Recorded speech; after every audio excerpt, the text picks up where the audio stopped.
الحمدللہ 1990 سے ادارہ دعوت و ارشاد الیگزینڈریا ورجینیا کے زیر اہتمام ہر اتوار بعد نماز ظہر درس قرآن کا یہ انتہائی مبارک سلسلہ جاری ہے۔ آج مورخہ اکتوبر 21 2012 کا یہ درس قرآن سورۃ انفال کی آیت نمبر 45 سے شروع ہو رہا ہے۔ اعوذ باللہ من الشیطان الرجیم، بسم اللہ الرحمن الرحیم، یا ایھا الذین آمنوا اذا لقیتم فئۃ فاثبتوا واذکروا اللہ کثیرا لعلکم تفلحون وأطیعوا اللہ ورسولہ ولا تنازعوا فتفشلوا وتذهب ريحكم واصبروا إن الله مع الصابرين ولا تكونوا كالذين خرجوا من ديارهم بطرا ورئاء الناس وَيَصُدُّونَ عَن سَبِيلِ اللَّهِ وَاللَّهُ بِمَا يَعْمَلُونَ مُحِيطٌ وَإِذْ زَيَّنَ لَهُمُ الشَّيْطَانُ أَعْمَالَهُمْ وَقَالَ لَا غَالِبَ لَكُمُ الْيَوْمَ مِنَ النَّاسِ وَإِنِّي جَارٌ لَكُمْ فَلَمَّا تَرَاءَتِ الْفِئَتَانِ نَكَصَ عَلَى عَقِبَيْهِ وَقَالَ إِنِّي بَرِيءٌ مِّنكُمْ إِنِّي أَرَى مَا لَا تَرَوْنَ إِنِّي أَخَافُ اللَّهَ وَاللَّهُ شَدِيدُ الْعِقَابِ إِذْ يَقُولُ الْمُنَافِقُونَ وَالَّذِينَ فِي قُلُوبِهِم مَّرَضٌ غَرَّ هَٰؤُلَاءِ دِينُهُمْ وَمَن يَتَوَكَّلْ عَلَى اللَّهِ فَإِنَّ اللَّهَ عَزِيزٌ حَكِيمٌ۔ صدق اللہ العظیم۔ ترجمہ: یا ایھا الذین آمنوا، اے ایمان والو، اذا لقیتم فئۃ فاثبتوا، جب تم کو کسی جماعت سے مقابلے کا اتفاق ہوا کرے تو ان کے آداب کا لحاظ رکھو۔ فاثبتوا، ایک یہ ہے کہ ثابت قدم رہو۔ واذکروا اللہ کثیرا، اور اللہ کو خوب کثرت سے ذکر کرو۔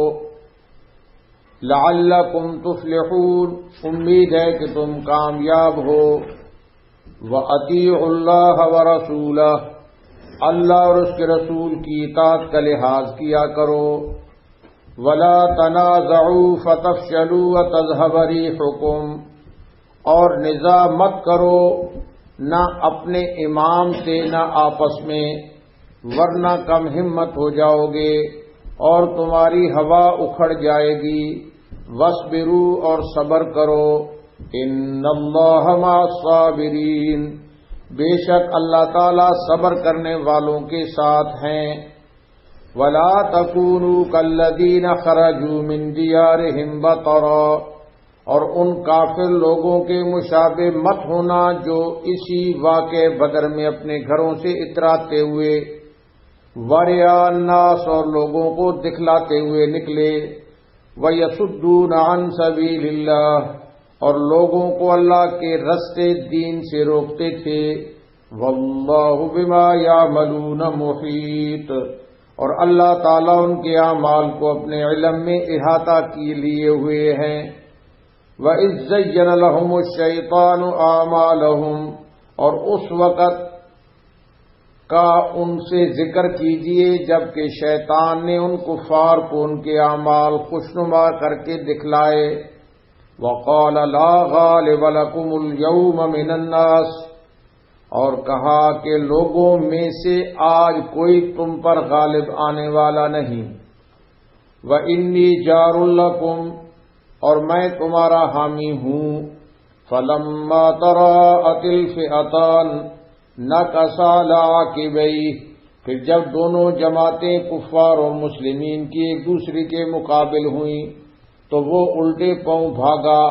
وَقَالَ إِنِّي بَرِيءٌ مِّنكُمْ إِنِّي أَرَىٰ مَا لَا تَرَوْنَ إِنِّي أَخَافُ اللَّهَ اور یہ کہا کہ میرا تم سے کوئی واسطہ نہیں، میں ان چیزوں کو دیکھ رہا ہوں جو تم کو نظر نہیں آتی، مراد فرشتے، میں تو خدا سے ڈرتا ہوں. واللہ شدید العقاب اور اللہ تعالی سخت سزا دینے والے ہیں. اذ یقول المنافقون والذین فی قلوبهم مرض غر هؤلاء دینہم اور اس وقت کو بھی یاد کرو جب منافقین اور جن کے دلوں میں شک کی بیماری تھی یوں کہتے تھے کہ ان مسلمان لوگوں کو ان کے دین نے بھول میں ڈال رکھا ہے. وَمَن يَتَوَکَّلْ عَلَى اللَّهِ اور جو شخص اللہ پر بھروسہ کرتا ہے فَإِنَّ اللَّهَ عَزِیزٌ حَکِیمٌ تو بلا شبہ اللہ تعالی زبردست ہیں اور حکمت والے ہیں.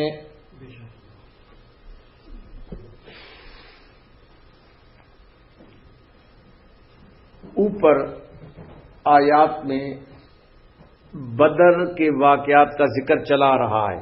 بدر کے واقعات اب ان آیات میں مسلمانوں کو جنگ میں کامیابی کے لیے کچھ ہدایات اور اللہ پاک کچھ آداب کی تعلیم دیتے ہیں کہ میدان جنگ میں کامیابی کے لیے کچھ اللہ پاک ہدایات دے رہے ہیں اور کچھ تعلیمات دے رہے ہیں. پہلی دو آیتیں جو ہیں آج کے درس کی، پہلی دو آیتوں میں حق تعالی نے مسلمانوں کو میدان جنگ اور دشمن سے مقابلے کے لیے ایک خاص ہدایت نامہ دیا ہے. پہلی دو آیتوں میں جو ان کے لیے دنیا میں بھی کامیابی اور آخرت کی نجات کا نسخہ اکثیر ہے. نسخہ کون سا ہے؟ نسخہ اکثیر ہے. قرون اولا یعنی پہلے زمانے کے قرون اولا کی تمام جنگوں میں مسلمانوں کی کامیابی اور فتوحات کا راز اسی نقطے کے اندر پوشیدہ تھا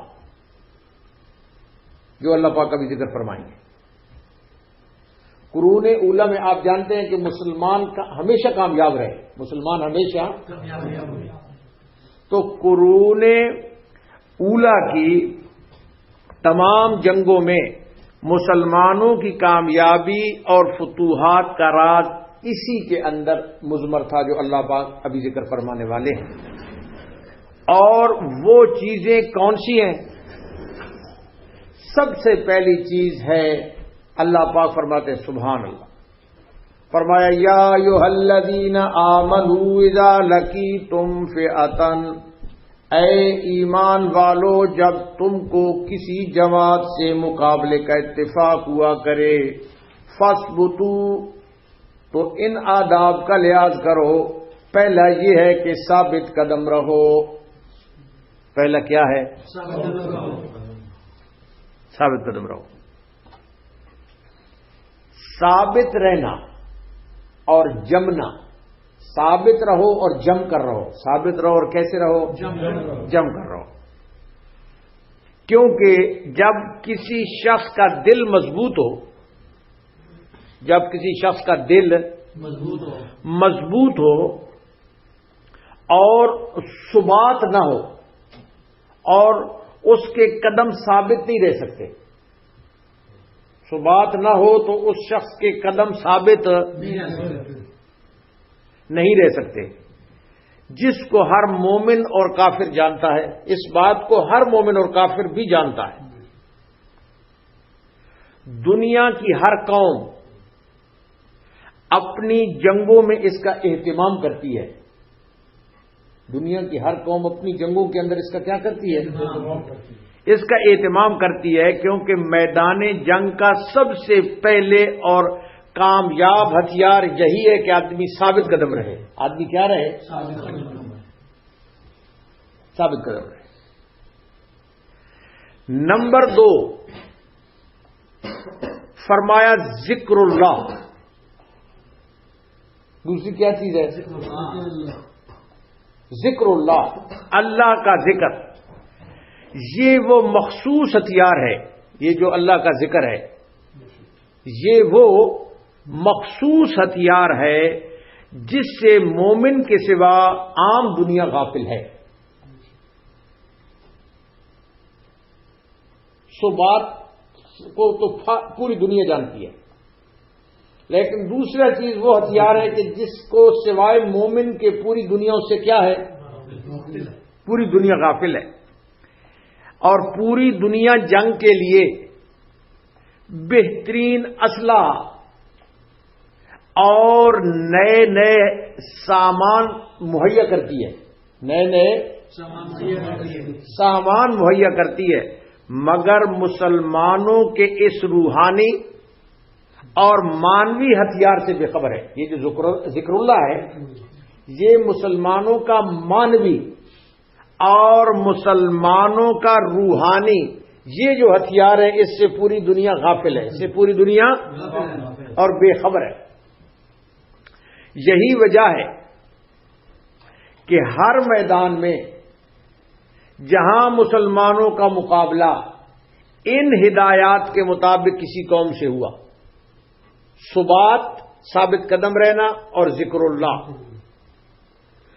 چنانچہ یہی وجہ ہے کہ ہر میدان میں جہاں بھی مسلمانوں کا مقابلہ ان ہدایات کے مطابق کسی قوم سے ہوا، مخالف کی پوری طاقت اور اسلحہ اور سامان بیکار ہو گیا ہے۔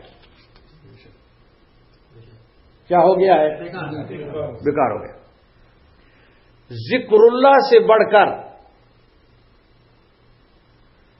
اور ثبات قدم کے لیے کوئی نسخہ نہیں ہے، یعنی کہ جو قدموں کو ثابت قدم رکھنا ہے ان کے لیے ذکر اللہ سے بڑھ کر کوئی نسخہ نہیں ہے۔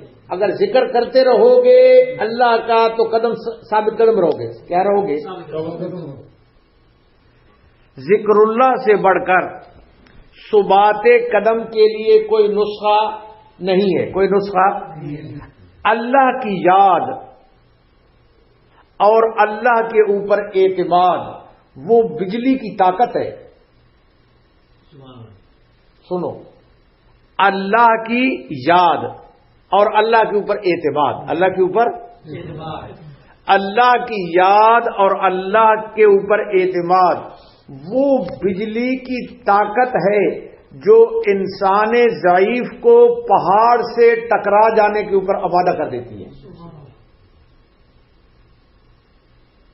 جو کہ کمزور انسان کو پہاڑ کے ساتھ بھی ٹکرا جانے کے اوپر کیا کر دیتی ہے؟ آمادہ کر دیتی ہے، تیار کر دیتی ہے۔ اور کیسی ہی مصیبت ہو، کیسی ہی مصیبت ہو اور پریشانی ہو، کتنی آدمی کے اوپر مصیبت ہو اور کیا ہو؟ پریشانی ہو، اللہ کی یاد سب کو ہوا میں اڑا دیتی ہے۔ کتنا آدمی مصیبت زدہ ہو، کتنا آدمی پریشان ہو، اللہ کی یاد کرے تو اللہ کی یاد اس کو ہوا میں پریشانی اور مصیبت کو اڑا دیتی ہے۔ کیا کر دیتی ہے؟ اڑا دیتی ہے۔ یہاں پر یہ بات پیش نظر رہے کہ جنگ اور قتال کا وقت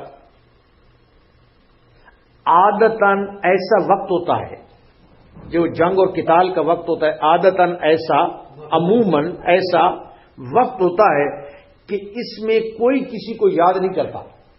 وہ مشکل وقت ہوتا ہے، وہاں پر کوئی کسی کو یاد نہیں کرتا. ہر کسی کو اپنی فکر پڑی ہوتی ہے، ہر کسی کو اپنی فکر پڑی ہوتی ہے. اس لیے جاہلیت عرب کے شعراء، اسلام سے پہلے جو زمانہ تھا نا، اس کو زمانہ جاہلیت کہتے ہیں. وہ جو پہلے زمانہ تھا اس کو کیا بولتے ہیں؟ زمانہ جاہلیت. زمانہ جاہلیت بولتے ہیں. یہ زمانہ جاہلیت کے جو شعراء ہیں، زمانہ جاہلیت کے شعراء میدان جنگ میں اپنے محبوب کو یاد کرنے پر فخر کیا کرتے تھے. توجہ فرماؤ. زمانہ جاہلیت کے جو شعراء تھے میدان جنگ کے اندر اپنے محبوب کو یاد کرنے کے اوپر کیا کیا کرتے تھے؟ فخر کیا کرتے تھے. کیوں؟ کہ قوت قلب اور یہ محبت کی پختگی کی دلیل تھی کہ بھائی ہمارے دل اتنا مضبوط ہے اور ہماری اس کے ساتھ محبت اتنی مضبوط تھی کہ ہم نے اس وقت بھی اس کو یاد کیا. ہم نے اس وقت بھی اس کو یاد کیا. ایک جاہلی شاعر نے کہا ہے، ایک جو جاہلیت کا جو شاعر تھا نا، وہ کہتا ہے عربی کے اندر، ذکرتک والخطی یختر بیننا،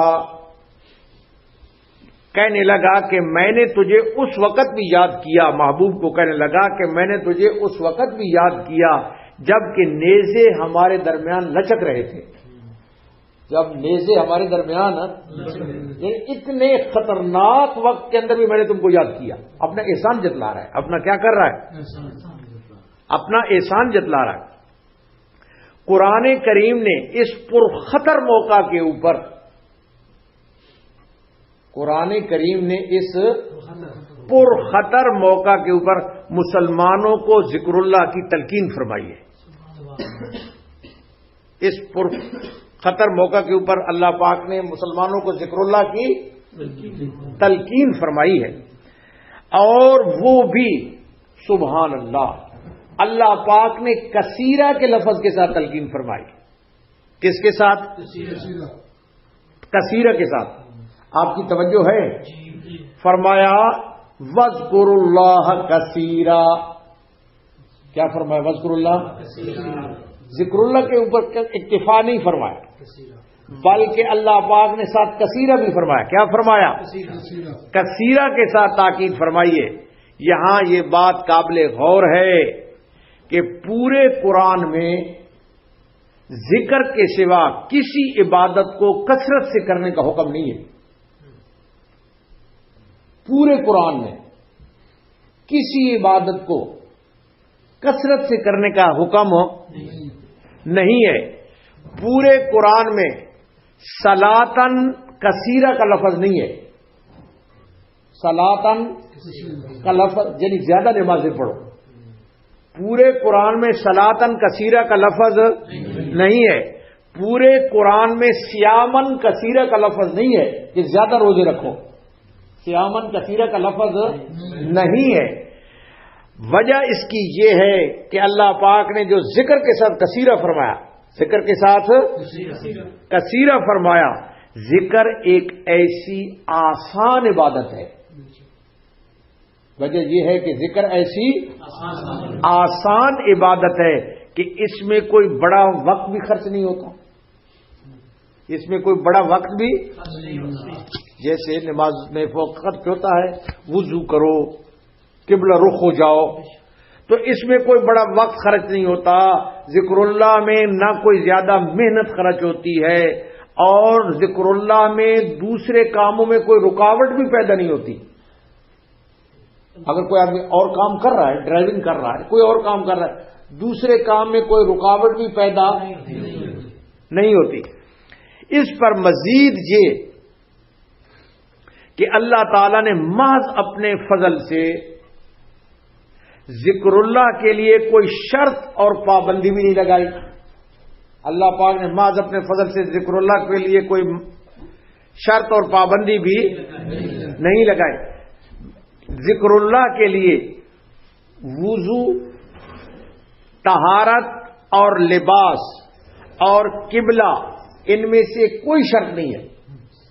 ان میں سے کوئی شرط ذکر اللہ کے لیے وضو کی شرط نہیں ہے، ذکر اللہ کے لیے طہارت کی شرط نہیں ہے، ذکر اللہ کے لیے لباس پہنے ہوئے ہونے کی شرط نہیں ہے، اور ذکر اللہ کے لیے قبلہ رخ ہونے کی بھی شرط نہیں ہے. ہر شخص ہر حال میں باوضو ہو یا بے وضو، باوضو ہو یا بے وضو، کھڑے ہو، بیٹھے ہو، لیٹے ہو، یہ اللہ کا ذکر کر سکتا ہے، اللہ کا ذکر کر سکتا ہے. اور اس پر اگر امام جزری کی اس تحقیق کا اضافہ کر لیا جائے، سبحان اللہ، بات بڑی اہم آ رہی ہے.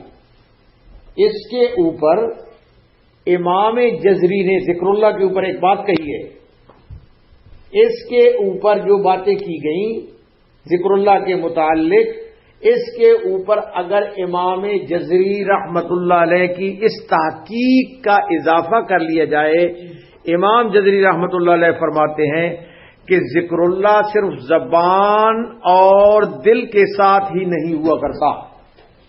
وہ فرماتے ہیں کہ جو ذکر ہے، ذکر اللہ، یہ صرف زبان اور دل کے ساتھ نہیں ہے. کہتے ہیں صرف زبان اور دل کے ساتھ نہیں، بلکہ ہر جائز کام جو اللہ اور اس کے رسول کی اطاعت میں کیا جائے وہ بھی ذکر اللہ ہے. ہر وہ جائز کام جو اللہ اور اس کے رسول کی اطاعت کے ساتھ کیا جائے وہ کیا ہے؟ وہ بھی ذکر اللہ ہے. تو اس تحقیق سے ذکر اللہ کا مفہوم اس قدر عام اور آسان ہو جاتا ہے. یہ جو ان کی تحقیق ہے امام جزری رحمۃ اللہ، اس سے ذکر اللہ کا مفہوم اس قدر عام ہو جاتا ہے اور اس قدر آسان ہو جاتا ہے کہ سوتے ہوئے بھی انسان کو انسان ذاکر کہہ سکتا ہے. سوتے ہوئے بھی انسان کو ذاکر کہہ سکتے ہیں. انسان کو ذاکر زور سے بولو ہے. سوتے ہوئے بھی انسان کو ذاکر کہہ سکتے ہیں. جیسے کہ بعض روایات میں ہے، جیسا کہ بعض روایات میں ہے، فرمایا نوم العالم عبادت. حدیث میں ارشاد فرمایا کہ عالم کا سونا بھی عبادت ہے. عالم جو سوتا ہے نا وہ بھی عبادت ہے. فرمایا نوم العالم عبادت. حضور اقدس صلی اللہ علیہ وسلم نے ارشاد فرمایا کہ عالم کا سو جانا بھی عبادت ہے. حالانکہ جس وقت آدمی سو گیا اس وقت نہ آدمی کی زبان ذکر کر رہی ہوتی ہے نہ آدمی کا دل ذکر، کیونکہ سو جو جاتا ہے. تو بہرحال میدان جنگ میں بات ہو رہی تھی، میدان جنگ میں ذکر اللہ کی کثرت کا حکم، میدان جنگ میں ذکر اللہ کی کثرت کا حکم، اگرچہ ایک کام کا اضافہ نظر آتا ہے. ایک کام کا کیا نظر آتا ہے بھائی؟ ایک تو جنگ ہے اور دوسرا ایک کام کا اللہ پاک نے اور جاب دے دیا کہ ساتھ ذکر بھی کرو. ساتھ کیا کرو؟ بظاہر توجہ فرماؤ، میدان جنگ میں ذکر اللہ کی کثرت کا حکم اگرچہ ایک اضافہ نظر آتا ہے، ایک اضافہ نظر آتا ہے، لیکن ذکر اللہ کی عجیب خصوصیت ہے، ذکر اللہ کی عجیب خصوصیت ہے کہ وہ محنت نہیں لیتا. ذکر اللہ محنت بلکہ ایک فرحت اور انسان کو قوت اور لذت بخشتا ہے. اللہ کا ذکر انسان کو ایک فرحت اور ایک قوت اور ایک لذت بخشتا ہے. کیا بخشتا ہے؟ لذت بخشتا ہے، اور انسان کے کام میں مددگار ثابت ہوتا ہے۔ ذکر اللہ انسان کے کام میں کیا ثابت ہوتا ہے؟ مددگار ثابت ہوتا ہے۔ اور ویسے بھی توجہ فرماؤ، بڑی اہم بات آ رہی ہے، ویسے بھی محنت اور مشقت کے کام کرنے والے، ویسے بھی جو آدمی محنت اور مشقت کے کیا کرتے ہیں، ویسے بھی محنت اور مشقت کے کام کرنے والوں کی عادت ہوتی ہے کہ وہ کوئی کلمہ یا گیت گنگناتے ہیں۔ جب ہیوی قسم کا جاب کر رہے ہوتے ہیں نا، تو وہ کوئی نہ کوئی کلمہ یا گیت گنگنا رہے ہوتے ہیں، کوئی نہ کوئی کلمہ اور گیت، تاکہ وہ ان کا جاب جو ہے وہ ایزی ہو رہا ہے۔ ویسے بھی عام عادت ہے کہ ہیوی اور بھاری محنت اور مشقت کا کام کرنے والوں کی عادت ہوتی ہے کہ وہ کوئی کلمہ یا گیت گنگناتے ہیں، اور قرآن کریم نے مسلمانوں کو اس کا نعم البدل دیا ہے۔ قرآن حکیم نے گنگنانے کے لیے اس کا نعم البدل، اس کا کیا دیا ہے؟ اس کا نعم البدل دیا ہے، جو ہزاروں فائدوں اور حکمتوں کے اوپر مبنی ہے، جو ہزاروں فائدوں اور حکمتوں کے اوپر مبنی ہے۔ اس لیے آخر میں اللہ پاک نے جب دو باتیں ارشاد فرما دی، سبحان اللہ، تو آگے فرمایا لعلکم تفلحون، آیت نمبر 45 سے بھی چل رہی ہے، لعلکم، تو اللہ پاک نے فرمایا یا ایھا الذین، آیت نمبر 45 سے بھی چل رہی ہے، یا ایھا الذین آمنوا اذا لقیتم فئۃ، اے ایمان والو جب تم کسی جماعت سے تمہارا مقابلے کا اتفاق ہوا کرے، فاثبتوا، تو اس کے آداب کا لحاظ کرو کہ ثابت قدم رہو، واذکروا اللہ، اللہ کو خوب کثرت سے ذکر کیا کرو، لعلکم تفلحون، تاکہ تم کامیاب ہو، تاکہ تم کیا ہو؟ یعنی اگر تم کو ثبات اور ذکر اللہ کے دو گر یاد کر لیے، لعلکم تفلحون کا معنی یہ ہے کہ اگر تم نے ثبات جس کی تشریح آ چکی ہے، اور ذکر اللہ کے دو گر اگر تم نے یاد کر لیے، دو گر تم نے یاد کر لیے، ان کو میدان جنگ میں استعمال کیا تو فلاح اور کامیابی یقینی ہے۔ فلاح اور کامیابی کیا ہے؟ یقینی ہے۔ ایک حدیث شریف کے اندر حضور اقدس صلی اللہ علیہ وسلم نے ارشاد فرمایا کہ دشمن سے مقابلے کی تمنا نہ کرو، فرمایا کہ دشمن سے مقابلے کی تمنا، دشمن سے مقابلے کی تمنا نہ کرو، اور اللہ تعالیٰ سے عافیت مانگو۔ اللہ تعالیٰ سے کیا مانگو؟ اللہ تعالیٰ سے عافیت مانگو، اور اللہ پاک سے عافیت کا سوال کرو، اللہ پاک سے عافیت کا سوال کرو۔ سو آگے فرمایا، سو جب تمہاری مٹھ بھیڑ ہو جائے، تمنا تو نہ کرو، عافیت مانگو، لیکن اگر تمہاری مٹھ بھیڑ ہو جائے، اگر تمہاری مٹھ بھیڑ ہو جائے تو پھر ثابت قدم رہو، پھر ثابت قدم رہو، اور اللہ تعالیٰ کا ذکر کثرت سے کرو، اللہ تعالیٰ کا ذکر کثرت سے کرو۔ اور اگر دشمن چیخیں یا چلائیں، یہ بھی حدیث میں ہے، اگر دشمن مقابلے کے اندر چیخیں اور چلائیں تو تم خاموشی اختیار کرو، تو تم خاموشی اختیار کرو۔ اور قتال کے، جنگ کے آداب میں سے یہ بھی ارشاد فرمایا کہ خاموشی سے لڑو، خاموشی سے لڑو، جیسا کہ ایک حدیث میں ہے کہ 3 مواقع پر اللہ تعالیٰ کو خاموشی محبوب ہے۔ 3 موقع ہیں جن کے اوپر اللہ پاک کو کیا محبوب ہے؟ خاموشی۔ 3 موقع کے اوپر اللہ پاک کو خاموشی محبوب ہے۔ تلاوت قرآن کے وقت خاموش ہو جاؤ، تلاوت قرآن پاک کے وقت۔ نمبر 2 قتال کے وقت، کس کے وقت؟ قتال کے وقت۔ اور تیسرا جس وقت جنازہ حاضر ہو اس وقت خاموش ہو جاؤ۔ اور کیا ہو جاؤ خاموش. تو 3 اوقات میں اللہ پاک کو خاموشی محبوب ہے. 3 اوقات میں اللہ پاک کو خاموشی محبوب ہے. اب اس کے بعد آیت نمبر ہے 46. فرمایا وَأَطِیعُوا اللَّهَ وَرَسُولَهُ، اور اللہ اور اس کے رسول کی اطاعت کا لحاظ کیا کرو. اللہ اور اس کے رسول کی اطاعت کا لحاظ، کیونکہ اللہ تعالی کی مدد اور نصرت اس کی اطاعت ہی کے ذریعے حاصل کی جا سکتی ہے. اللہ پاک کی مدد اور نصرت اگر اللہ پاک کی اطاعت ہوگی تو پھر حاصل ہوگی. صحابہ کرام باوجود بے سر و سامانی کے، صحابہ کرام رضوان اللہ علیہ مجمعین باوجود بے سر و سامانی کے فارس اور روم پر جو ان کو فتح نصیب ہوئی، سپر طاقتیں جو دنیا کی تھی فارس اور روم، ان کے اوپر جو صحابہ کرام کو بے سر و سامانی میں جو فتح نصیب ہوئی وہ اسی اطاعت کی برکت تھی. وہ اسی اطاعت کی برکت تھی. اور سورت نساء میں اس اطاعت کے ساتھ ایک اور لفظ کا بھی اضافہ ہے.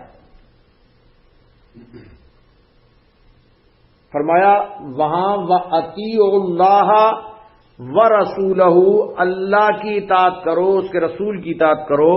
اور سورت نساء میں اضافے کے ساتھ فرمایا وَأُولُو الْأَمْرِ مِنْکُمْ، یہ لفظ بھی آیا ہے. کون سا لفظ آیا ہے؟ وَأُولُو الْأَمْرِ مِنْکُمْ. لفظ بولو وَأُولُو الْأَمْرِ مِنْکُمْ بھی آیا ہے، یعنی اللہ کی اور اس کے رسول کی اور حاکم وقت کی یا امیر لشکر کی اطاعت بھی کرو.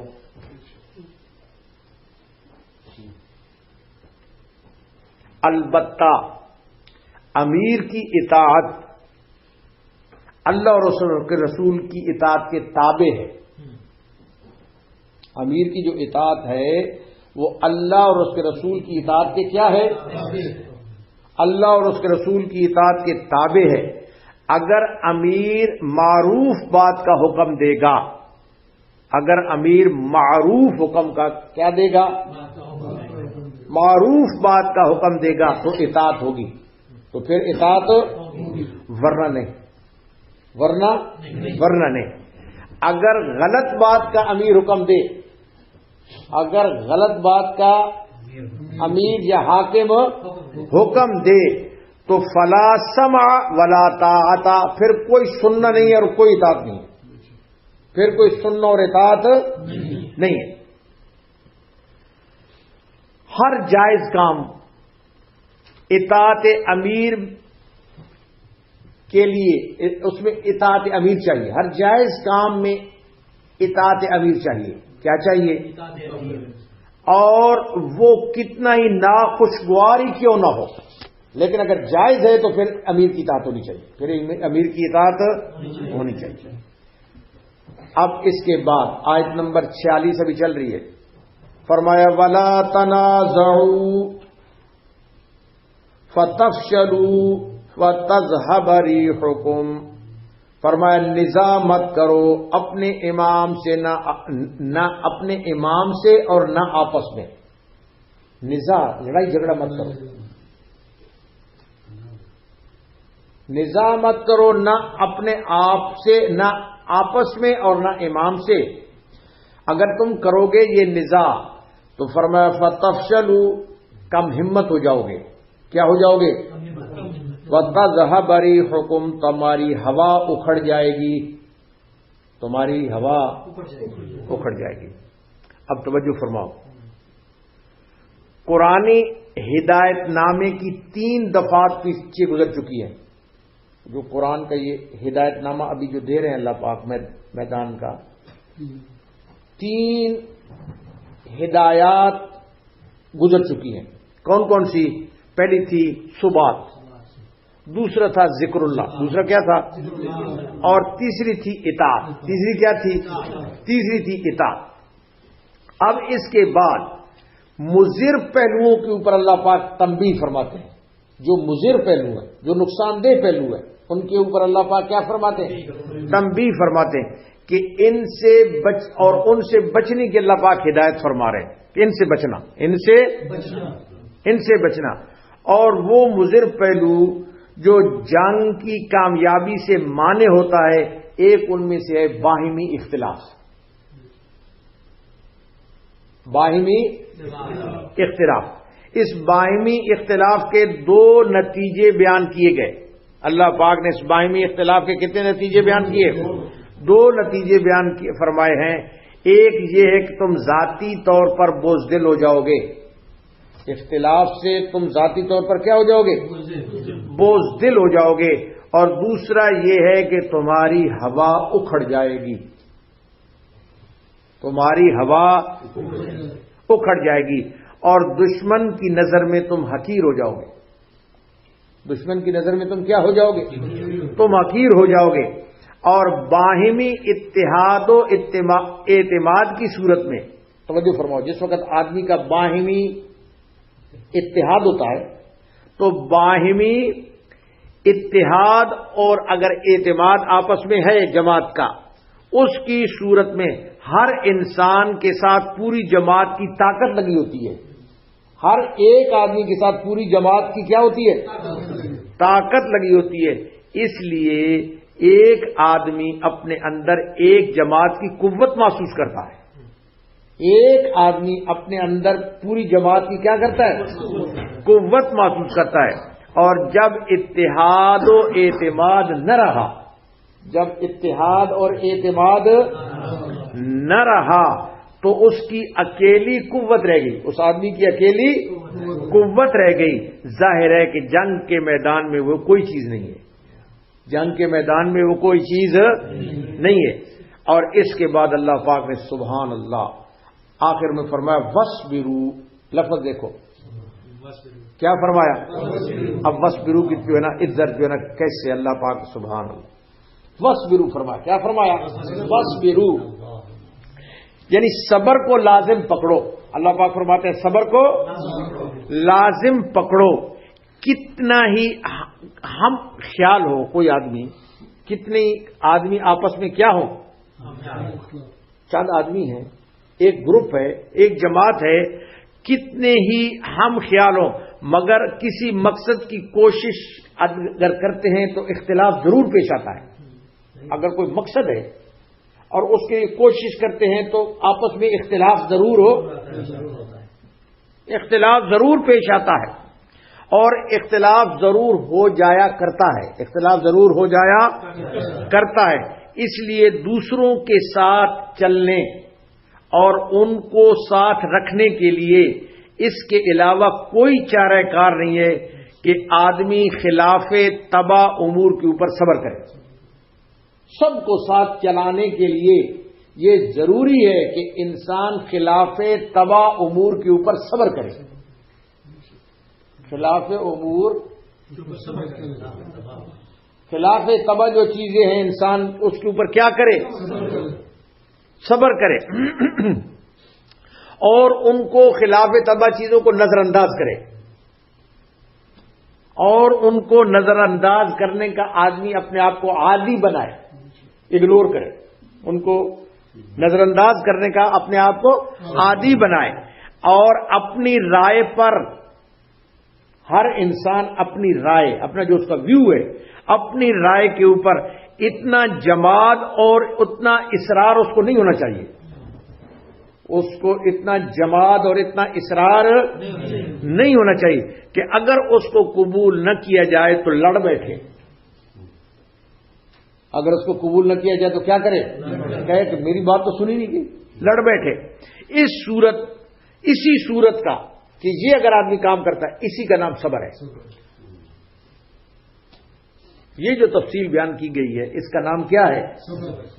اس کا نام صبر ہے۔ آج کل یہ تو ہر شخص جانتا ہے اور کہتا ہے کہ آپس میں نزاع بری چیز ہے۔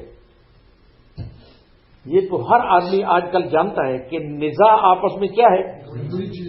یہ تنازع، جھگڑنا آپس میں کیا ہے؟ بری چیز ہے۔ مگر اس سے بچنے کا جو گر ہے، مگر اس سے بچنے کا جو گر ہے کہ آدمی خلاف تبع امور کے اوپر صبر کرے. اس کا گر یہ ہے کہ انسان خلاف اس کی جو طبیعت کے خلاف چیز ہے اس کے اوپر کیا کرے؟ خلاف تبع امور کے اوپر صبر کرے اور اپنی بات منانے اور چلانے کی فکر نہ کرے کہ میری بات مانی جائے یا چل جائے. اپنی ہر بات کے منوانے اور چلانے کی فکر نہ کرے. یہ بہت کم لوگوں میں پایا جاتا ہے. یہ چیز بہت کم لوگوں میں پائی جاتی ہے. اس لیے اتحاد و اتفاق کے سارے واز بے سود ہو جاتے ہیں. جتنا آدمی اتحاد کا واز کرتا ہے جب تک کہ اس گر کو سامنے نہ رکھا جائے تو سارے واز بے سود ہو جاتے ہیں. سارے واز کیا ہو جاتے ہیں؟ بے سود ہو کر رہ جاتے ہیں. اور آدمی کو دوسرے سے اپنی بات کے منوانے پر قدرت نہیں ہوتی، مگر خود دوسروں کی بات جس کو قدرت نہیں ہے دوسروں کی بات منوانے کو، تو وہ دوسروں کی بات مان لے. جو اپنی بات منوانے کی قدرت نہیں رکھتا اس کو چاہیے کہ وہ دوسروں کی بات مان لے. وہ دوسروں کی بات مان لے. اس لیے قرآن حکیم نے نزاع کے بچنے کی ہدایت کے ساتھ صبر کا لفظ استعمال فرمایا ہے. سبحان اللہ. یہ جو اللہ پاک نے فرمایا نزاع نہ کرنا، اس کے ساتھ اللہ پاک نے کون سا لفظ استعمال فرمایا؟ اسی لیے اللہ پاک نے نزاع سے بچنے کی ہدایت کے ساتھ ساتھ صبر کی تلقین فرمائی. صبر کی کیا فرمائی؟ کہ ہر فرد اور جماعت کو تاکہ نزاع سے بچنا عملی دنیا میں آسان ہو جائے. نزاع سے بچنا عملی دنیا میں کیا ہو جائے؟ عملی دنیا میں آسان ہو جائے. اور آخر میں صبر کا ایک عظیم الشان اللہ پاک نے فائدہ بیان فرمایا. اخیر کے اوپر اللہ پاک نے صبر کا ایک عظیم الشان فائدہ بتا کر صبر کی اللہ پاک نے تلخی کو دور فرما دیا. صبر جب آدمی کرتا ہے تو انسان کو تلخی محسوس ہوتی ہے، تو صبر کی تلخی کو اللہ پاک نے اس کا نتیجہ بیان کر کے اللہ پاک دور فرماتے ہیں. وہ کون سی ہے؟ فرمایا ان اللہ مع الصابرین. سبحان اللہ. اللہ پاک صبر کی تلخی کو دور فرما رہے ہیں. توجہ ہے نا بھائی جی؟ فرمایا ان اللہ مع الصابرین. اب مع الصابرین کا یہاں پر اب اس کی تفصیل سنو. سبحان اللہ. یعنی صبر کرنے والوں کو اللہ تعالی کی معیت حاصل ہوتی ہے. معنی یہ ہے ان اللہ مع الصابرین کا کہ صبر کرنے والوں کو اللہ پاک کی معیت حاصل ہوتی ہے. اور دونوں جہانوں کی دولتیں اللہ پاک کی معیت کے سامنے کچھ نہیں ہے.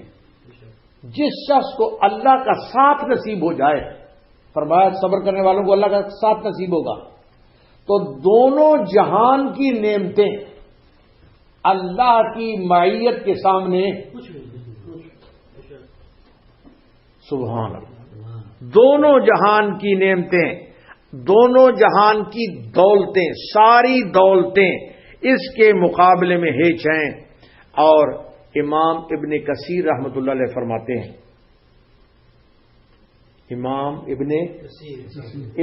ابن مشہور مفسر ہیں امام ابن کثیر رحمۃ اللہ علیہ، وہ فرماتے ہیں کہ جناب رسول اللہ صلی اللہ علیہ وسلم کے صحابہ میں یہ تمام صفات جو قرآن میں ذکر ہیں یہ پائی جاتی تھیں. امام ابن کثیر فرماتے ہیں کہ یہ تمام صفات جو اللہ پاک نے فرمایا، ثبات کا، ذکر اللہ کا، اطیع اللہ والرسول کا، ولا تنازعوا فتفشلوا وتذهب ريحكم واصبروا، ان تمام کی تمام صفات جناب رسول اللہ صلی اللہ علیہ وسلم کے صحابہ کرام میں پائی جاتی تھیں. یہی وجہ ہے کہ حضور اقدس صلی اللہ علیہ وسلم کی بعثت سے لے کر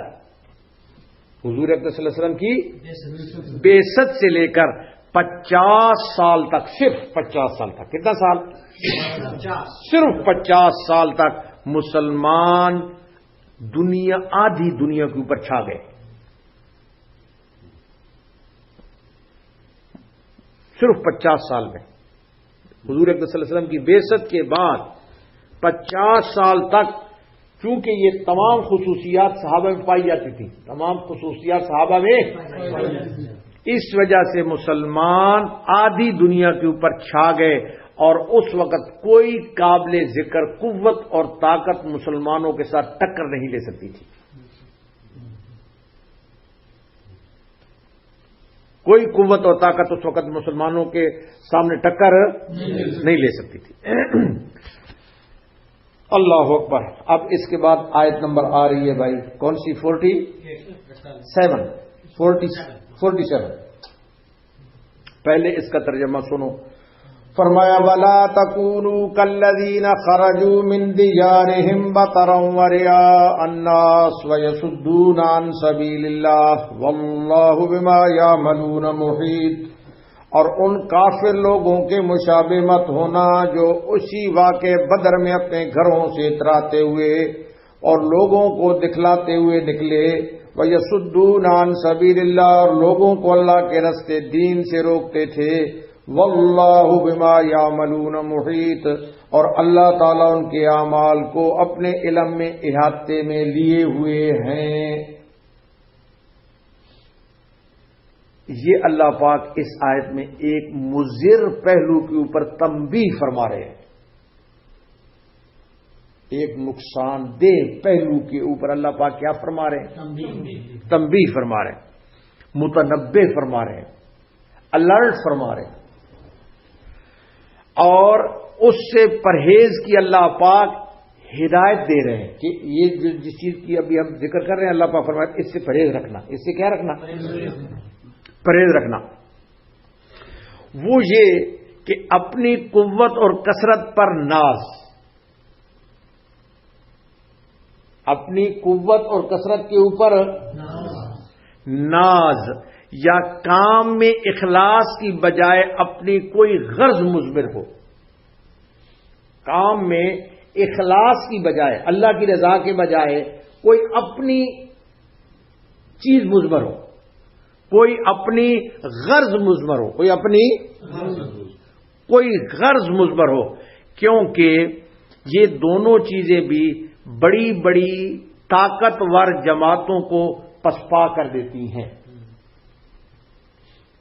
اپنی قوت اور طاقت کے اوپر ناز کرنا، یہ بھی بڑی بڑی جماعتوں کو اس نے پسپا کر دیا ہے، اور دوسرا کوئی اخلاص نہ ہو بلکہ کوئی اپنی غرض ہو، اخلاص نہ ہو بلکہ کوئی اپنی کیا ہو؟ غرض ہو۔ اس آیت میں قریش مکہ کے حالات کی طرف اشارہ ہے، یہ جو آیت ہے اس میں قریش مکہ کے حالات کی طرف کیا ہے؟ اشارہ ہے، جو اپنے تجارتی قافلے کی حفاظت کے لیے، قریش مکہ اپنے تجارتی قافلے کی حفاظت کے لیے بھاری تعداد اور سامان لے کر اپنی قوت اور کثرت پر اتراتے ہوئے نکلے تھے،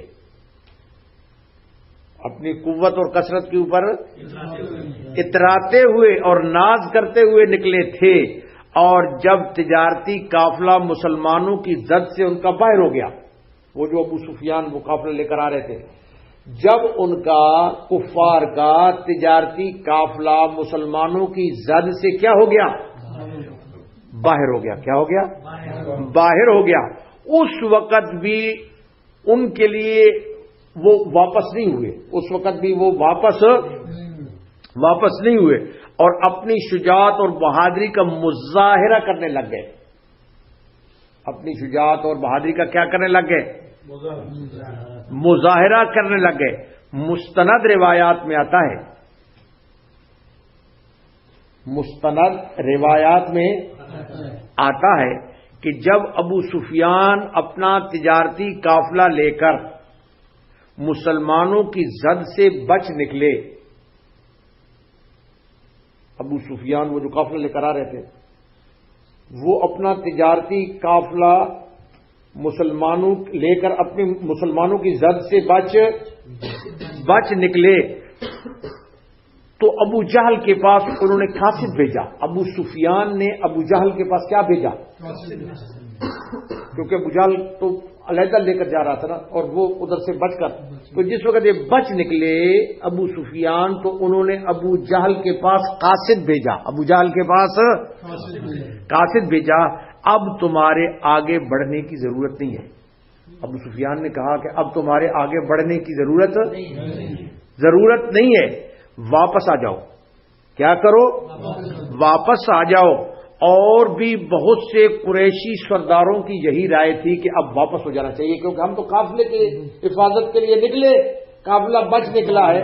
تو اور بھی کافی قریشی سرداروں کی یہی رائے تھی کہ اب واپس ہو جانا چاہیے، کیونکہ ہمارا قافلہ بچ گیا، ہمارا قافلہ.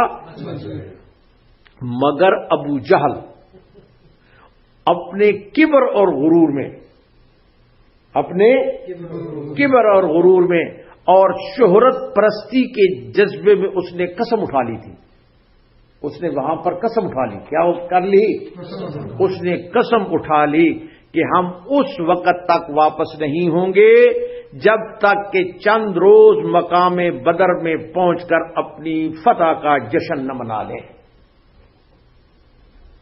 اس نے قسم اٹھائی کہ ہم ہرگز واپس نہیں ہوں گے جب تک ایک دفعہ میدان بدر میں پہنچیں گے اور اپنی وہاں پر فتح کا چند روز جشن منائیں گے. چند روز کیا منائیں گے؟ جشن منائیں گے، جس کے نتیجے میں وہ اور اس کے بڑے بڑے ساتھی سب وہیں پر ڈھیر ہوئے. اس کے اور بڑے بڑے ساتھی وہاں پر کیا ہوئے ہیں؟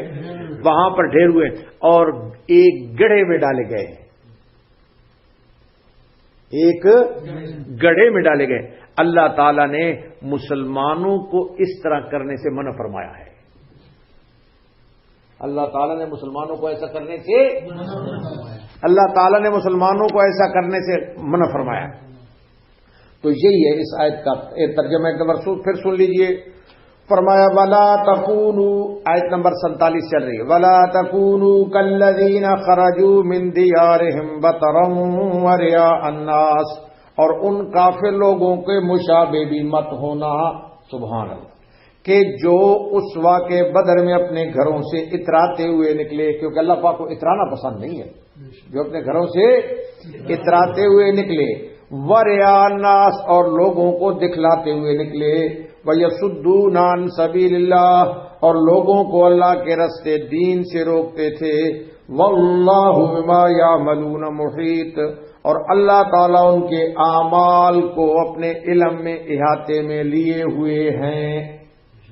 اب آیت نمبر آ رہی ہے 48. پہلے اس کا ترجمہ سن لیں. فرمایا وَإِذْ زَيَّنَ لَهُمُ الشَّيْطَانُ أَعْمَالَهُمْ، اور اس وقت کا ان سے ذکر کیجئے جبکہ شیطان نے ان کفار کو ان کے اعمال خوشنما کر کے دکھلائے. وَقَالَ لَا غَالِبَ لَكُمُ الْيَوْمَ مِنَ النَّاسِ، اور کہا لوگوں میں سے آج کوئی تم پر غالب آنے والا نہیں. وَإِنِّي جَارٌ لَكُمْ، اور میں تمہارا حامی ہوں. فَلَمَّا تَرَاءَتِ الْفِئَتَانِ نَكَصَ عَلَىٰ عَقِبَيْهِ، پھر جب دونوں جماعتیں کفار اور مسلمین کی ایک دوسرے کے مقابل ہوئیں تو وہ الٹے پاؤں بھاگا. وَقَالَ إِنِّي بَرِيءٌ مِّنكُمْ إِنِّي أَرَىٰ مَا لَا تَرَوْنَ إِنِّي أَخَافُ اللَّهَ، اور یہ کہا کہ میرا تم سے کوئی واسطہ نہیں، میں ان چیزوں کو دیکھ رہا ہوں جو تم کو نظر نہیں آتی، مراد اس سے فرشتے. تو اور میں خدا سے ڈرتا ہوں. واللہ شدید العقاب، اور اللہ تعالی سخت سزا دینے والے ہیں. توجہ فرماؤ. شیطان کا یہ جو فریب جس کا ذکر ہے یہاں پر، شیطان کا فریب قریش کے دلوں میں وسوسہ ڈالنے کی صورت میں تھا. یہ جو اللہ پاک یہاں پر شیطان کے ایک فریب کو ذکر فرماتے ہیں، یہ سوال ہے کہ آیا شیطان کا فریب وہاں پر لوگوں کے کفار کے دلوں میں وسوسہ ڈالنے کی صورت میں تھا یا انسانی شکل میں آ کر روبرو گفتگو کی صورت میں تھا؟ یعنی کفار کو شیطان نے فریب میں ڈالا. کس میں ڈالا؟ اب اس کے اوپر بحث ہے کہ آیا اس نے جو فریب میں ڈالا شیطان نے کفار کو، یہ اس نے صرف وسوسہ ڈالا تھا یا باقاعدہ انسانی شکل میں آیا تھا؟ یا انسانی شکل میں آیا تھا. اس میں دونوں احتمال ہیں. اس آیت میں دونوں کیا ہیں؟ دونوں احتمال ہیں، مگر الفاظ قرآن سے زیادہ تائید دوسری صورت کی ہوتی ہے کہ شیطان بشکل انسانی سامنے آ کر اس نے فریب دیا تھا. شیطان نے بشکل انسانی کفار کے سامنے آ کر ان کو فریب دیا، ان کو دھوکہ دیا. ان کو کیا دیا؟ ان کو فریب اور دھوکہ دیا. امام ابن جریر رحمت اللہ علیہ، توجہ ہے نا بھائی؟ ماشاءاللہ. امام ابن جریر یعنی کہ ماشاءاللہ میں سب کچھ آپ حضرات کو دیکھ رہا ہوں. امام ابن جریر رحمت اللہ علیہ نے حضرت عبداللہ ابن عباس سے روایت نقل کی ہے. توجہ فرماؤ، بات ہماری. امام ابن جریر رحمت اللہ علیہ نے حضرت عبداللہ ابن عباس سے روایت نقل کی ہے کہ جب قریش مکہ کا لشکر مسلمانوں کے مقابلے کے لیے مکہ سے نکلا، جب قریش مکہ کا لشکر مسلمانوں کے مقابلے کے لیے مکہ سے نکلا تو ان کے دلوں میں ایک خطرہ تھا. قریش کے دلوں میں ایک کیا تھا؟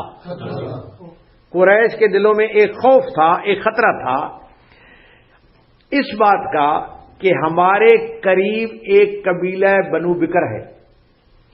قریش جس وقت نکلے تو ان کے دلوں میں ایک خطرہ یہ تھا کہ ہمارے قریب میں ایک قبیلہ ہے، قبیلہ بنو بکر. قبیلے کا نام ہے قبیلہ بنو بکر ہے، اور اس سے کہتے ہیں کہ ہماری دشمنی تھی. ان کی قریش کی اس وقت دشمنی تھی. اس قبیلے سے قریش کی آپس میں کیا تھی؟ ان کے ساتھ کیا تھی؟ تو قریش کے دل میں یہ تھا کہ ایسا نہ ہو کہ ہم مسلمانوں کے مقابلے پر جائیں اور یہ دشمن موقع پا کر ہمارے گھروں، عورتوں اور بچوں پر چھاپا مار دیں. ہم تو مسلمانوں کے مقابلے کے لیے مکہ کو چھوڑ کر چلے جائیں اور باقی یہ جس وقت دیکھیں اس وقت یہ چھاپا ماریں اور ہمارے بچوں کو، گھروں کو، عورتوں کو وہ تکلیف میں وہ ڈال دیں اور پکڑ لیں. امیر قافلہ دوسری طرف، امیر قافلہ جو تھے ابو سفیان، جن کا قافلہ آ رہا تھا، امیر قافلہ ابو سفیان کی گھبرائی ہوئی فریاد پر یہ تیار ہو کر نکل تو کھڑے ہوئے تھے. امیر قافلے نے جس وقت ان کو گھبرائی ہوئی آواز لگائی کہ بھائی مجھے بچاؤ، تو یہ قریش مکہ نکل تو کھڑے ہوئے تھے، مگر یہ خطرہ ان کے لیے بنو بکر کا یہ زنجیر پا بنا ہوا تھا. پیچھے سے یہ خطرہ ان کے لیے کیا بنا ہوا تھا؟ زنجیر، یعنی کہ پاؤں کی زنجیر بنا ہوا تھا. پیچھے ان کو خطرہ بھی تھا کہ یہ کہیں ایسا نہ ہو جائے. اچانک شیطان سراقہ ابن مالک کی صورت میں آ گیا. اب شیطان آتا ہے اچانک، کیونکہ ان کو جو خطرہ تھا نا، تو اب اچانک شیطان وہ سراقہ ابن مالک، نام کیا ہے؟ سراقہ ابن مالک کی صورت میں ان کے سامنے اس طرح آیا کہ اس کے ہاتھ میں ایک جھنڈا تھا. ہاتھ میں کیا تھا؟ شیطان تھا، لیکن آیا تھا سراقہ ابن مالک کی شکل میں، اور ہاتھ میں کیا لیا ہوا تھا؟ جھنڈا لیا ہوا تھا، اور اس کے ساتھ ایک دستہ بہادر فوج کا تھا. شیطان کے ساتھ ایک بس دستہ بھی تھا فوجیوں کا، ایک باقاعدہ اس کے ساتھ دستہ تھا بہادر فوج کا. اور وہ جو سراقہ ابن مالک جس کی شکل میں آیا تھا، سراقہ ابن مالک اس علاقے اور قبیلے کا بڑا سردار تھا. وہ جو بنو بکر تھے نا، ان کا جو بڑا سردار تھا وہ تھا سراقہ. وہ کیا تھا؟ تو وہ سراقہ اس علاقے اور قبیلے کا بڑا سردار تھا، جس سے ان کو حملے کا خطرہ تھا. جس قبیلے سے ان کو حملے کا کیا تھا؟ خطرہ تھا. اور اس نے آگے بڑھ کر، یعنی سراقہ نے، وہ جو شیطان وہ اس نے آگے بڑھ کر قریش کے جوانوں کے لشکر کو خطاب کیا. قریش کے جوانوں کے لشکر کو کیا کیا؟ خطاب کیا. اور دو طرح کے اس نے فریب دیے. کتنے طرح کے؟ دو طرح کے اس نے فریب دیے. پہلا فریب جو ہے نا وہ یہ ہے، لا غالب لکم اليوم من الناس. ایک فریب. یہ کیا ہے؟ ایک فریب. کہنے لگا لا غالب لکم اليوم من الناس، کہا کہ لوگوں میں آج کوئی تم پر غالب آنے والا نہیں. قریشیو، آج لوگوں میں اس جو ہے نا تم پر کوئی غالب آنے والا نہیں ہے. اللہ اکبر. مطلب یہ تھا اس جملے کا مطلب یہ تھا کہ مجھے تمہارے مقابلے کی قوت کا بھی معلوم ہے. میں تم کو بھی دیکھ رہا ہوں اور تمہارے مقابلے میں جو مسلمانوں کی قوت ہے ان کو بھی میں دیکھ رہا ہوں. ان کا بھی مجھے اندازہ، یعنی تمہاری قوت اور کثرت کو بھی دیکھ رہا ہوں. اس لیے تمہیں یقین دلاتا ہوں. تم کو کیا دلاتا ہوں؟ یقین دلاتا ہوں کہ تم بے فکر ہو کر آگے بڑھو، تم غالب رہو گے. تم بے فکر ہو کر آگے بڑھو، تم کیا رہو گے؟ غالب رہو گے. اور کوئی تمہارے مقابلے پر غالب آنے والا نہیں ہے. تو پہلا فریب، قال لا غالب لکم اليوم من الناس، کہا کہ لوگوں میں سے آج کوئی تم پر غالب آنے والا نہیں. اور دوسرا فریب، اب نمبر دو، فریب نمبر، وہ جو ایڈریس اس نے کیا نا، نمبر دو، دوسرا فریب، کہا وَإِنِّي جَارٌ لَكُمْ، اور میں تمہارا حامی ہوں. اتنا بڑا سردار وہ کہہ دے کہ میں تمہارا کیا ہوں؟ میں تمہارا ساتھی ہوں. یعنی تمہیں جو اپنی بنو بکر وغیرہ سے خطرہ ہو گیا ہے، یعنی جو تم کو بنو بکر وغیرہ سے کیا ہو گیا ہے؟ خطرہ ہو گیا ہے. وہ تمہارے پیچھے مکے میں چڑھ دوڑیں گے، کہ وہ تمہارے پیچھے مکے میں کیا چڑھ دوڑیں گے بنو بکر والے. اس کی میں ذمہ داری لیتا ہوں. اس کی میں کیا لیتا ہوں؟ اس کی میں ذمہ داری لیتا ہوں کہ ایسا نہیں ہوگا. ایسا نہیں ہوگا. میں تمہارا حامی ہوں. میں تمہارا کیا ہوں؟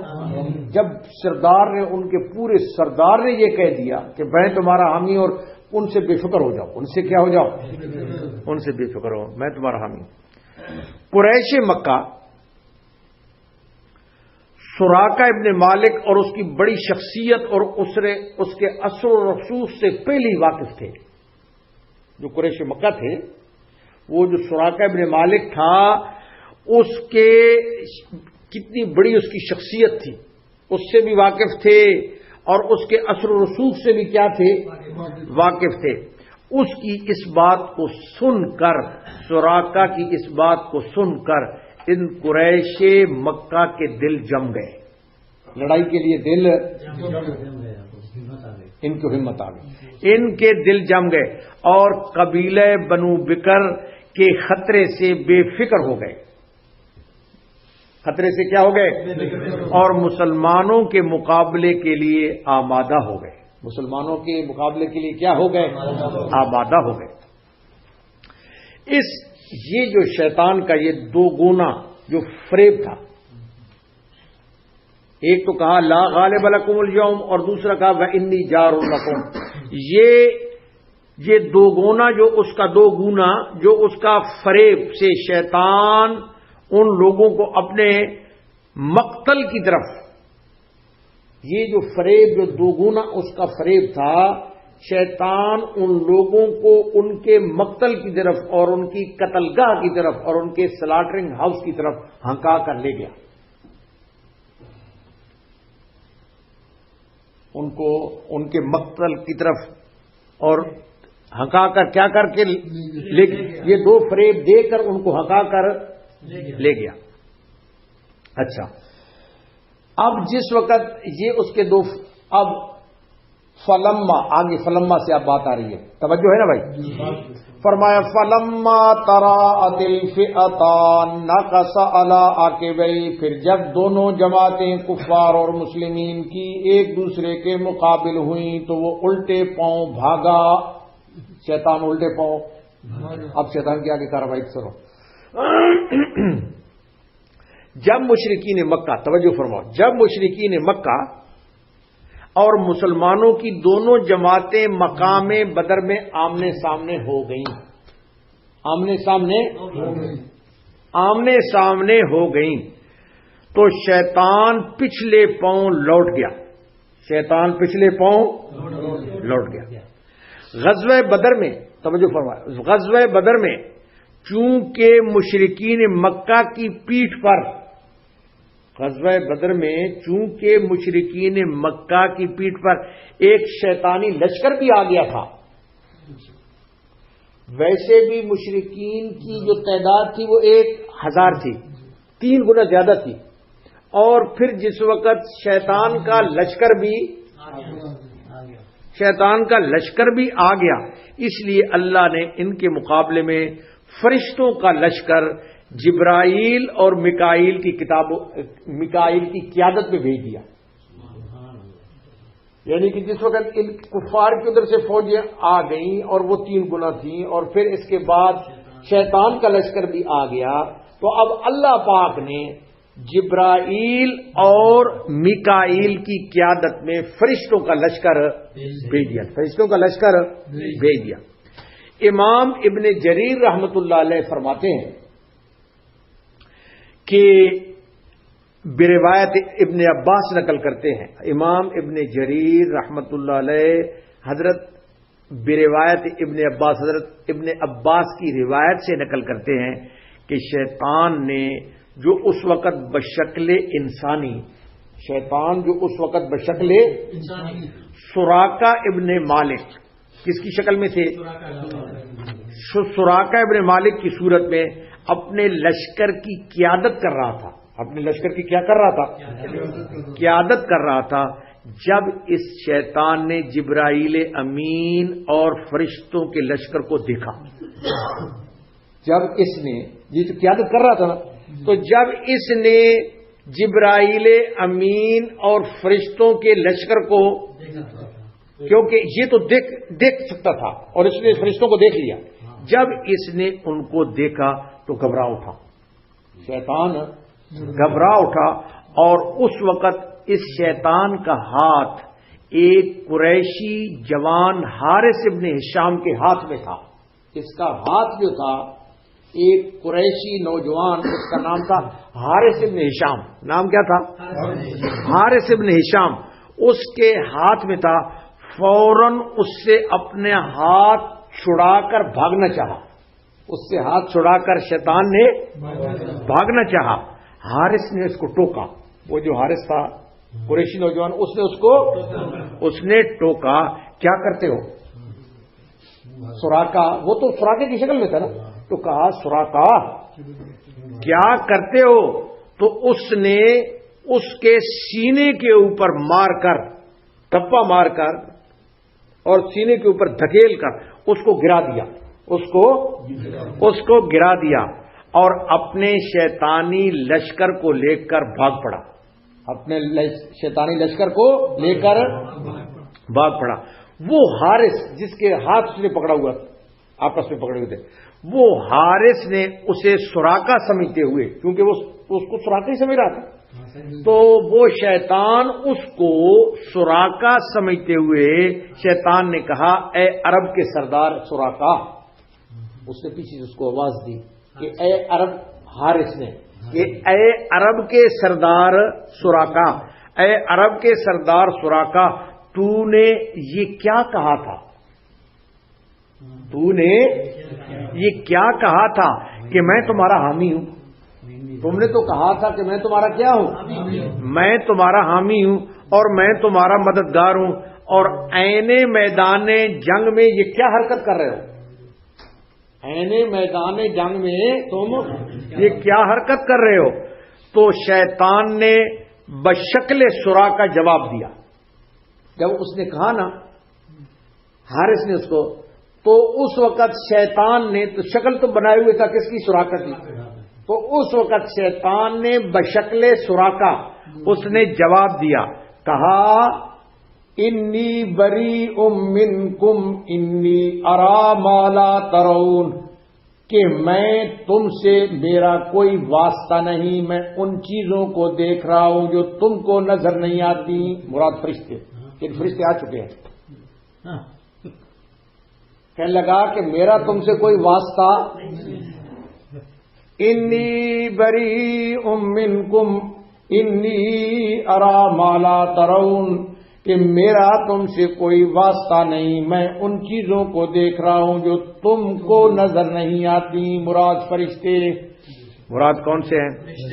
یعنی مراد فرشتوں کا لشکر ہے کہ، اور ساتھ کہا کہ میں اللہ سے ڈرتا ہوں، انی اخاف اللہ. دیکھو یہ کہو، ساتھ کہا میں اللہ سے،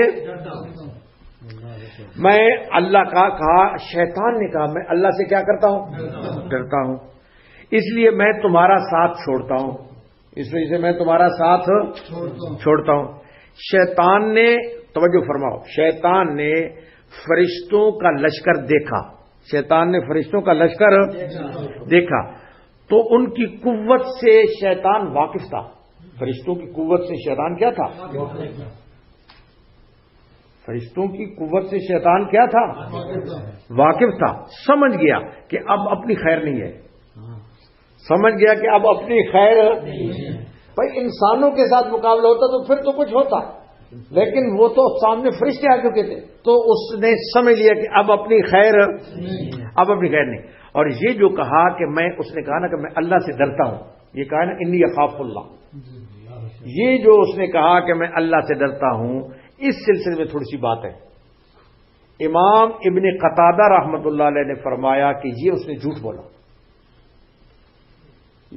امام قتادہ رحمۃ اللہ علیہ کی رائے یہ ہے کہ یہ جو اس نے کہا نا انی اخاف اللہ، یہ اس نے جھوٹ بولا. یہ اس نے کیا بولا؟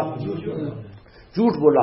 امام قتادہ رحمۃ اللہ فرماتے ہیں کہ اگر اللہ تعالی سے ڈرتا تو نافرمانی کیوں کرتا؟ اگر اللہ تعالی سے ڈرتا تو نافرمانی کیوں کرتا؟ مگر اکثر حضرات نے یہ فرمایا، امام قتادہ رحمۃ اللہ علیہ کی تو یہ رائے ہے کہ بھائی انی اخاف اللہ جو کہا اس نے، یہ اس نے جھوٹ بولا ہے. لیکن دیگر اکثر حضرات یہ فرماتے ہیں انی اخاف اللہ کے اوپر کہ یہ ڈرنا بھی اپنی جگہ کے اوپر صحیح ہے. شیطان کا یہ ڈرنا بھی اپنی جگہ کے اوپر کیا ہے؟ صحیح ہے، کیونکہ وہ اللہ تعالی کی قوت کاملہ اور اللہ پاک کے عذاب شدید کو پوری طرح جانتا ہے. اللہ تعالی کی قدرت کاملہ اور عذاب شدید کو پوری طرح جانتا ہے، اس لیے نہ ڈرنے کی کوئی وجہ نہیں ہے، نہ ڈرنے کی شیطان کی کوئی وجہ نہیں ہے. لیکن نرا خوف، جو شیطان کو جو نرا خوف ہے، یہ انسان کا یا شیطان کا نرا خوف بغیر ایمان کے کوئی فائدہ نہیں رکھتا. اگر ایمان ہو تو پھر خوف کا فائدہ ہے، اگر ایمان نہ ہو تو خوف کا کوئی فائدہ. اس وجہ سے شیطان اگرچہ ڈرتا بھی ہے پھر بھی اس کو کوئی فائدہ نہیں ہوگا، کیونکہ ایمان نہیں ہے، ایمان کی اکائی نہیں ہے، ایمان کی اکائی نہیں ہے. اچھا، اب ایک اور بات توجہ فرماؤ. ابو جہل نے جب سراقہ اور اس کے لشکر کی پسپائی کو دیکھا، ابو جہل نے جس وقت سراقہ اور اس کے لشکر کی، ابو جہل نے جب سراقہ اور اس کے لشکر کی پسپائی سے اپنے لشکر کی ہمت کو ٹوٹتا ہوا دیکھا تو ابو جہل نے بات یہ بنائی اور کہا کہ سراقہ کے بھاگ جانے سے تم متاثر نہ ہو، اس نے تو خفیہ طور پر محمد الرسول اللہ صلی اللہ علیہ وسلم کے ساتھ سازش کر رکھی تھی.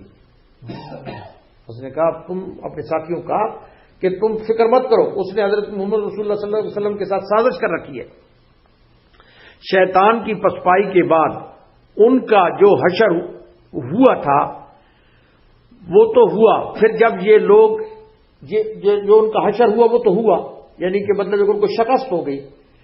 جس وقت یہ لوگ یعنی کہ ابو جہل کے جو باقی ماندہ لشکر کے لوگ تھے، جس وقت یہ لوگ یہ مکہ مکرمہ میں واپس آئے، کچھ تو وہاں پر مارے گئے اور جو باقی بچ گئے تھے یہ مکہ مکرمہ میں، جس وقت یہ مکہ مکرمہ میں واپس آئے تو ان میں سے کسی کی ملاقات سراقہ ابن مالک سے ہوئی. اصل جو سراقہ ابن مالک تھا ان میں سے کسی کی ملاقات سراقہ ابن مالک سے ہوئی. تو اس نے سراقہ کو ملامت کی، اس شخص نے سراقہ کو کیا کی؟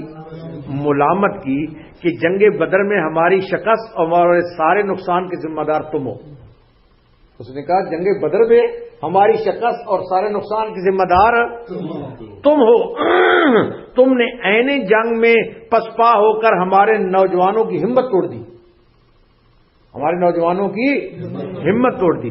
تو سراقہ نے اس وقت کہا کہ نہ میں تمہارے ساتھ گیا، سراقہ نے کہا نہ میں تمہارے ساتھ گیا اور نہ تمہارے کسی کام میں میں شریک ہوا، میں نے تو تمہاری شکست کی خبر تمہارے مکے آنے کے بعد سنی ہے، میں نے تو تمہاری شکست کی خبر تمہارے مکے آنے کے بعد سنی ہے. یہ سب روایات جو شیطان کے سلسلے میں یہ جو سب روایات بیان کی گئی ہیں، یہ امام ابن کثیر نے اپنی تفسیر میں نقل کرنے کے بعد فرمایا کہ شیطان لعین کی یہ عام عادت ہے.